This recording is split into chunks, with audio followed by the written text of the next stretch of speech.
अच्छा अख्तर भाई, अक्सर गैर मुस्लिम भाई हमसे पूछते हैं कि तुम मुसलमान हमें काफिर बोलते हो। तो काफिर बोलना उनको पसंद नहीं आता है, तो काफिर का मतलब क्या होता है, इसका वजाहत कीजिए। अल्हम्दुलिल्लाह वस्सलातु वस्सलाम अला रसूलिल्लाह व अला आलिहि व अस्हाबिहि अजमईन अम्मा बाद फ़ाऊज़ु बिल्लाहि मिनश शैतानिर रजीम बिस्मिल्लाहिर रहमानिर रहीम। जैसे कि आपने सवाल किया कि गैर मुस्लिम भाई हमें काफिर गैर मुस्लिम भाई हमें कहते हैं कि हमें काफिर क्यों कहते हो, या काफिर का मतलब क्या है। इन सवालों से मैं भी उलझा था, और मैं जहाँ तक मैंने गौर किया को दीन इस्लाम को मैंने 3 लफ्ज़ से बहुत ज़्यादा नुकसान हुआ है। 3 लफ्ज़ से जिसका माने हम खुद नहीं समझ सके और ना ही दूसरों को समझा सके, जिसकी वजह से ये परेशानी आई है। जिसमें पहला लफ्ज़ है काफिर। आज हम काफिर का मतलब हम बताएंगे आपको। काफिर का मतलब होता है इनकार करने वाला, छिपाने वाला, और तीसरा होता है नाशुक्रा, जिसको बोलते हैं अकृतज्ञ हिंदी में।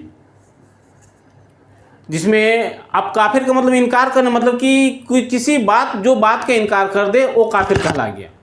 जैसे आपने हमने कहा कि राजू 2 और 2 4 होता है, मतलब नहीं ये नहीं होता है, तो उसने कुफ्र किया, मतलब इनकार किया, यानी वो काफिर हो गया। काफिर का मतलब इंडिविजुअल ऐसे नहीं है कि हिंदू काफिर है या ईसाई काफिर है, या ऐसा नहीं है। काफिर का मतलब इनकार करने वाला, इसमें हर कोई शामिल हो सकते हैं, हर बात के सिंपल से। और कुरान में आया है कि किसान को भी काफिर कहा गया है। अब इस हिसाब से क्या बोलिएगा, किसान बीजों को अपना ज़मीन में छिपाता है, जिसकी वजह से उसको काफिर कहा गया है। काफिर इंडिविजुअल किसी धर्म किसी दीन के बारे में नहीं बोला गया है। एक बात बताते हैं कि बताइए सबसे पहला काफिर कौन है।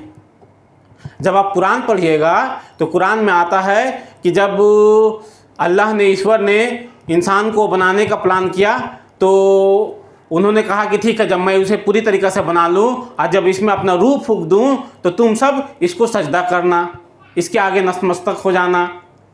तो जब वो बनाए, रूह फूंका जाता है, तो उसमें सब ने, जब एक रूह फूंकने के बाद सारे फरिश्तों ने सजदा किया सिवाय इब्लीस के। और उसके बाद कुरान उसको क्या बोलता है कि वो काफिर हो गया।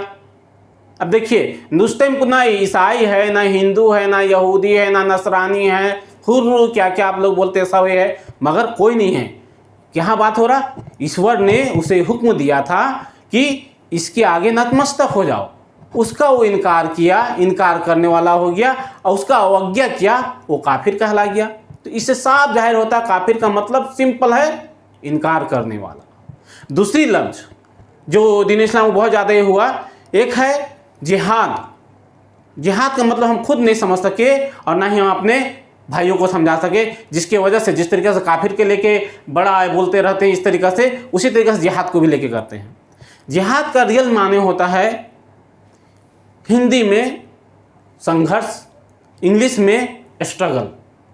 हूबहू जो जिहाद का जो मीनिंग आप अरबी में कोई आलिम जितना उसका तफसीर उतना डिटेल बता दे, उतने ही डिटेल हम संघर्ष के बारे में बताएंगे, उतने ही डिटेल हम स्ट्रगल के बारे में बताएंगे। हूबहू लफ्ज़ है, सिंपल है संघर्ष करना। संघर्ष आप पढ़ने में कीजिए, लिखने में कीजिए, माशरा को सुधारने में कीजिए, किसी भी चीज़ में कीजिए।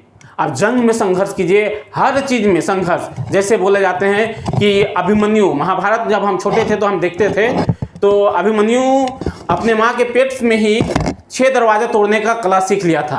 क्यों? क्योंकि अर्जुन अपनी पत्नी से ये बता रहे थे कि किस तरीक़े से 6 चक्रव्यूह का 6 दरवाज़ा को तोड़ना है, और उसके बाद 7वां दरवाज़ा के बारे में शायद वो नींद में चल जाती है, जिसकी वजह से नहीं हो पाता है। तो उसमें क्या बोलता है, तो ठीक अभिमन्यु जब महाभारत का लड़ाई होता है उस टाइम अर्जुन नहीं थे वहाँ, तो ये जाते हैं और 6 दरवाज़ा को तोड़ते हैं। 7वां दरवाज़ा में चक्रव्यूह रच के ये करते हैं। तो वहाँ क्या बोलते हैं कि अभिमन्यु संघर्ष करते करते करते वीरगति को प्राप्त हो गया। उसी को अगर अरबी में बोलेंगे तो जिहाद करते करते वीरगति को प्राप्त हो गया। जिहाद का एग्जैक्ट मीनिंग संघर्ष है। तीसरा लफ्ज जो हुआ, जिसमें हम आपस में ही, हम मुसलमानों में ही एक ग्रुप ही बन गया, जिसको बोलते हैं वसीला। वसीला का मतलब होता है जरिया। वसीला का मतलब होता है जरिया। जैसे हम बात करते हैं, अपने भाइयों से बात करते हैं, तो वो कहते हैं कि देखिए बिना वसीला के आप जन्नत नहीं जा सकते हैं। कैसे? जब तक आप नबी करीम सल्लल्लाहु अलैहि वसल्लम का वसीला नहीं लेंगे तब तक आप जन्नत नहीं जाएंगे। तो हम उनसे बोलते हैं कि भाई वसीला अगर माने सही माने में देखा जाए, इस सवाल में बहुत उलझे, एक दिन मेरा दिल में ये जवाब आया। तो हम बोलते हैं कि अगर वसीला का सही माने देखा जाए तो वसीला का सही इस्तेमाल हम करते हैं, आप नहीं। कैसे? कि वसीला का मतलब होता है जरिया तलाश करो, ये करो।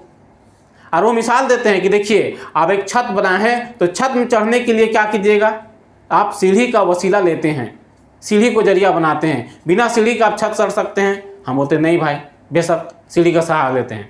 तो उसी तरीके से बोलते हैं कि जन्नत में जाने के लिए, स्वर्ग में जाने के लिए मोहम्मद सल्लल्लाहु अलैहि वसल्लम का वसीला लेना पड़ेगा। हम बोले भाई वो वसीला तो हम ले रहे हैं, आप नहीं ले रहे हैं। कैसे? तो जिस तरीक़ा से आप छत का मिसाल दिए, उसी में जवाब है। छत बना रहे हैं तो बोलते सीढ़ी का वसीला लेते हैं, तो सीढ़ी का वसीला हम ले रहे हैं, आप नहीं। क्या किए? आपने क्या किया है कि जो सीढ़ी बना के दिया है, आप उसका कंधा पे बैठ गए हैं। बोलते हैं मिस्त्री साहब हमको छत चढ़ाइए।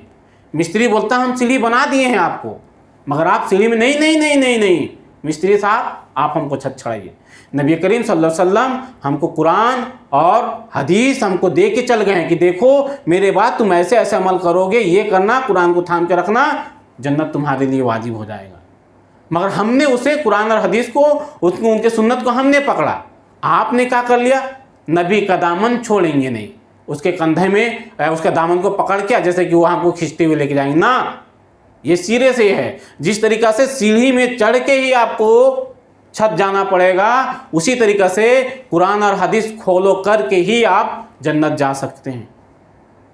ये वसीला का भी वजाहत हुआ मेरे भाई।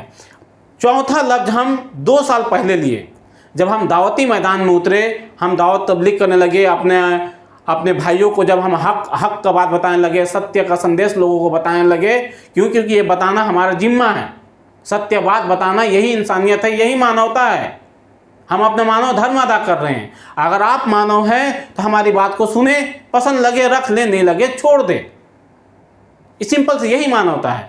तो जब ये बात करने लगे तो मेरे भाई हमको काउंटर करने लगे कि देखिए आप जो काम करते ठीक करते हैं, मगर आपके पास हिकमत नहीं है।